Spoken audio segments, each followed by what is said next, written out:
going on, everybody? Hope you're all having a fantastic day today. Now, ladies and gentlemen, the other day we finally saw some new leaks for Black Ops 7 dropping here. And of course, you guys know, if you've been watching my channel for a while now, we have discussed the previous leaks many times before. But after witnessing these brand new leaks, it further confirms that, Treyarch is honestly getting absolutely screwed by Activision, and it makes me feel absolutely horrendous. I see a lot of people turning up and very excited about all these leaks, and I don't want to, be the downer of all this stuff because I want to be excited as well. But let's be real here. At the end of all of this, Treyarch is getting absolutely abused. And whether things turn out good or bad, they're going to be exhausted after the end of making these two different separate games. But, of course, ladies and gentlemen, before we go and dive deep, if you guys are interested in more content just like this, don't forget to subscribe and hit that bell. I post daily here at 8 morning Eastern Time. And, of course, if you guys are interested in any of my live streams, I stream Monday through Saturday over on Twitch, starting between 12 to 1 p.m. Eastern Time. Of course, if you guys are interested, go link that channel down in the description of this video. All right, so, ladies and gentlemen, I actually found this little bit of a group up from Tom Harrison over on Insider Gaming. I'll leave the link to the overall post down in the description of this video. But this summarizes pretty much everything that has been leaked so far for Black Ops 7.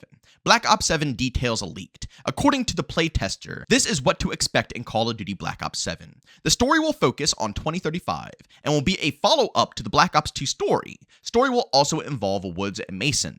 Story mode will allow up to 4-player co-op. Story will also include a big open world map titled Avalon. Omni movement will return and include wall running.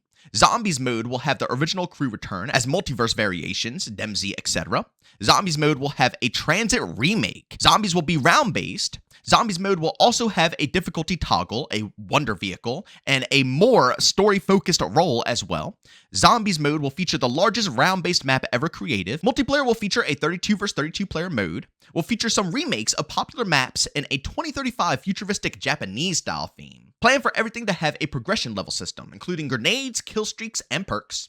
And plans for multiplayer progression to carry over from Black Ops 6. Alright, so ladies and gentlemen, those are all the brand new leaks that we have for Black Ops 7, and again, before I dive deep into why I feel so bad for Treyarch, I do want to discuss some of them. First and foremost, I'm kind of excited for, co-op campaign to come back. I've always been a fan of co-op campaign, but in all reality, I'm kind of worried about the campaign, because they're talking about it being a big map again, like they did with Modern Warfare 3, for example, and the map is going to be called Avalon, which means that the previous BR map, which was going to be Avalon, that Treyarch put together, got scrapped because Verdansk was, the savior of Warzone. They didn't want to try any new maps, so they bounced back to Verdansk, which means that they cut Avalon and put it into the campaign instead, which is making me think this is indeed going to probably be I don't want to call it a half-assed campaign, but you guys remember what happened with every other game that they, had to do this with. Like, for example, like Black Ops 4, for example, where they had to scrap their campaign mode for a battle royale. Or even with Modern Warfare 3, where they couldn't even figure out if it was going to be DLC or a full-fledged out game, so of course, the campaign kind of suffered. It seems the same thing might be happening here with Avalon, a map that was supposed to be battle royale, but now they have to scrap it. And I guess they didn't want to scrap all of that hard work they put together, because obviously you can just go to any of the Black Ops 6 maps, go out of bounds, and see the whole Avalon map. So it's something that they put a lot of work into. But because, Activision forces them to scrap things, as they always do, Treyarch always has an idea, they always have a path. But every single time Treyarch tries to do something, Activision is right there behind them saying, yeah, you got to do this now. Oh, no, you got to change this around. And the same thing is happening here, which worries me for the campaign. But again, only time will tell. I don't want to be, too down on something that we don't even know or we haven't had any trailers or anything about. The Omni movement, I am actually kind of happy about this because, Omni movement has grown on me. I think all they got to do is just tone it down a bit so casual players can, have more fun with this. And I think that'll be a nice little in-between. And along with wall running, I'm very curious to see how that's going to be turning out. Again, it seems like they're trying to find a in-between spot from jetpacks and boots on the ground. And this might be a interesting, take, being able to wall run without the, thrusters from a jetpack. Might be kind of fun, but again, that's only something that we'll be able to find out once the game, officially launches. Then, of course, all the zombie stuff. I'm not too much of a zombies guy, so, I don't really know too much. I'm sure you guys don't really care about my opinion on this. Although I will say I do like a Transit remake, even though I know it's not very popular in the zombies community. I still think Transit is a pretty cool map. So, at the end of the day, it'll be interesting, but more than likely, I probably won't end up playing it because I am heavy into multiplayer, and that's my bread and butter. Then, of course, Treyarch adding in a 32 vs 32 mode. Again, this isn't new, ladies and gentlemen. This is usually something that Infinity Ward does in their ground war experiences. Typically, Sledgehammer and Treyarch kind of stray away. But it seems that both teams are slowly yet surely starting to trickle into the 32 versus 32 game modes, ground war. I don't know. Again, it never really does too popular on my channel personally, even when I stream it. So I don't know if you guys are really going to care about ground war and COD. It's still fun on the occurrence, especially when you get a crazy streak in ground war. But I am curious to see how Treyarch will handle this, because Treyarch has never dabbled in this. They had combined arms in Cold War or something like that. And that's around about it. And nothing really in Black Ops 6 to have major team battles like 32 versus 32. So to see Treyarch's twist on this will be interesting, but I don't know if it's going to be enough to really, make sure the community is all turned up about this.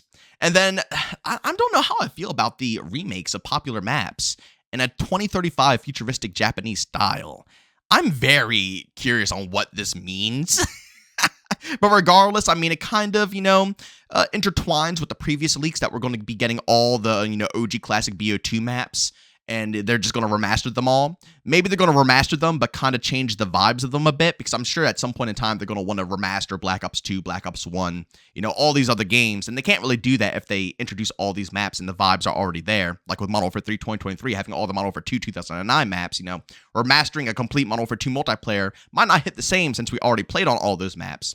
So I'm wondering if they're trying to change the theme of a lot of them. So, they are kind of the same, but they are different at the end of the day. So if they do remaster BO2, it will still feel original enough. I don't know. I want to know what you guys think down in the, obviously the comment section.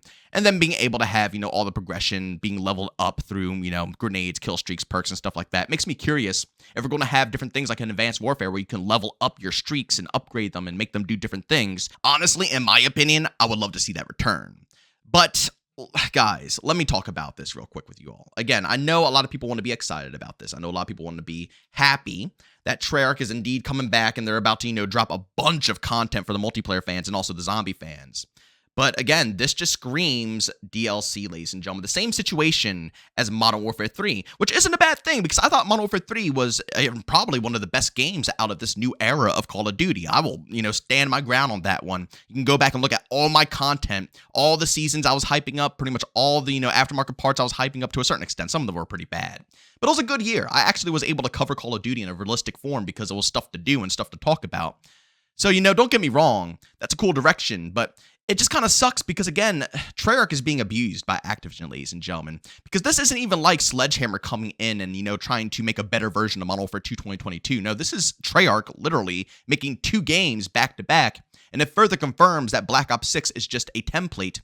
And the last point that I read off there on Tom Henderson's, post here saying plans for multiplayer progression to carry over from Black Ops 6, that right there kind of confirms it to me that this is going to be a, quote unquote DLC style of game, just like how Modern Warfare 3 was, compared to Modern Warfare 2. Which, like I just said, isn't bad. The next game might be one of the better games that drops in these previous years, along with Modern Warfare 3 2023. Maybe these are going to be known as some of the GOATs.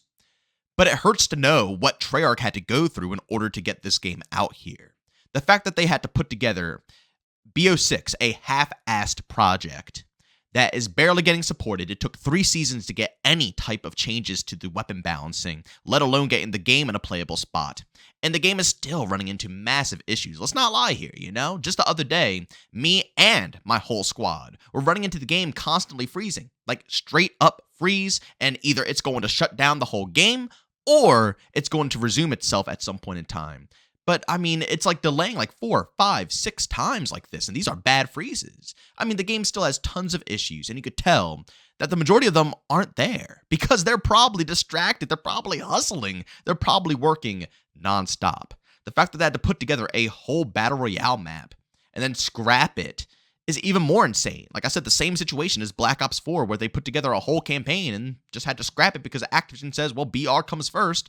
Same thing here. Treyarch puts together something for Warzone. Activision says, nope, Warzone is, really getting slapped right now. We have to do an emergency drop of Verdansk. Screw your map, put it away. So they put it away, but I guess they didn't want to scrap it all, all that hard work. So they're going to transfer it to the campaign and then try to work a campaign around that, which they might be able to get away with. But, like I said, it just, once again, kind of compares to the DLC style, where Sledgehammer was also running through the trenches. They had no clue what they were doing. They, didn't know if the game was going to be full or half-assed. So what they did is hyper-prioritize multiplayer, and everything else kind of just suffered. And I'm assuming this is what we're going to be getting here when it comes to the new Black Ops game. we are going to probably be eating when it comes to content. We'll probably have plenty of maps. All the stuff transferring over from Black Ops 6 is going to make, or give us an abundance of content. I just hope they can actually transfer it nicely, because if they do weapons again and it ends up like Modern Warfare 2 weapons and Modern Warfare 3, that's going to suck, because that felt horrible. But if they are similar enough and they can transfer everything over, it'll be fun to have all that content to play with. But knowing the struggles that this development team had to go through in order to provide all of this is what really hurts the most, because I think a lot of people just simply wanted to see what Treyarch could do with a full year development cycle, to see what this team was capable of if they had all the time in the world. And Activision knew this. Activision knows that this community was waiting on Treyarch to get this development time. They know that we know all the problems Treyarch has gone under, all the short time, periods they had to put together games, the amount of work they had to do to scrap campaigns, bring up BRs, and just do everything at literally a moment's notice, whatever Activision requires. Activision knew that we knew this information, and we want Treyarch to thrive, so they tell us, Treyarch had 4 years to make Black Ops 6. They're able to cook, they're able to put in work, and it got us all. All of us believed it. And here we are, a couple of years down the road, we're coming up on Black Ops 7. And now it's getting closer and closer to proof that literally Treyarch is making 2 different games in that 4-year time span. That proves everything that went wrong with Black Ops 6, in my opinion. And I feel bad for this team. Although, if the multiplayer slaps, I'll give it some praise if it slaps to a certain degree. I will always remember in the back of my head that they got abused once again, and they couldn't even get a full development cycle. They were torn across the board, and they had to try to scrap up multiple different concepts just to get things out the door to please Activision and allow their shareholders to know that we are not going to miss out on a yearly cycle, ladies and gentlemen. We'll make sure that we hit that, nail in the yearly cycle every single time around. And that is what hurts the most. But ladies and gentlemen, as always, go down in the comment section. Let me know what you guys think about all this information. Do you like the leaks? Do you hate the leaks? And what do you think about Treyarch's situation in all of this? Again, this could turn out to be a great game, but Treyarch went through the trenches, and I hope that people recognize what happened here. Of course, if the dev team does something stupid or bad, you can express it. But when it comes to the lack of content, the very long, drawn-out updates taking forever to resolve things, this is why. The reason is literally because they are trying to work on a second game. More than likely, it's a skeleton crew working on Black Ops 6 ever since the game first launched. They probably had barely anybody even sticking around. They probably put this game together as fast as possible, knowing that people will be more excited for a Black Ops 2 sequel, and then went over and put all of their focus on that. It just is what it is. But ladies and gentlemen, as always, if you enjoyed today's video, leave a like. If you hate it, leave a dislike. Don't forget to subscribe and hit that bell. I post daily here at 8 Eastern time. And of course, if you guys are interested in any of my live streams, I stream Monday through Saturday over on Twitch, starting between 12 to 1 p.m. Eastern time. Of course, if you guys are interested, got a link to that channel down in the description of this video. But as always, thank you for tuning in, and I'll see you on the next one. Peace out.